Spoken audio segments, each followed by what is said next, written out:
સામાન્ય રીતે નોકરીઓના ઇન્ટરવ્યૂ માટે ઉમેદવારોની લાંબી લાઇનના દ્રશ્યો જોયા હશે।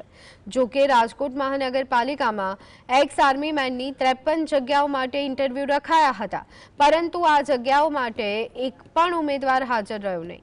આ મામલે શહેર કોંગ્રેસ પ્રમુખ રાજદીપસિંહ જાડેજાએ જણાવ્યું કે ઓપરેશન સિંદૂર જેવા કાર્ય પર ગર્વ કરીએ છીએ, પરંતુ ગાંધીનગરમાં એક્સ આર્મી મેનની રેલીમાં પોલીસે ગેરવર્તણૂક કરી હતી। સરકાર તેમને માત્ર 11 મહિનાના કોન્ટ્રાક્ટ પર રાખવા માંગે છે, આથી ઉમેદવારોની નિરાશા વધી રહી છે।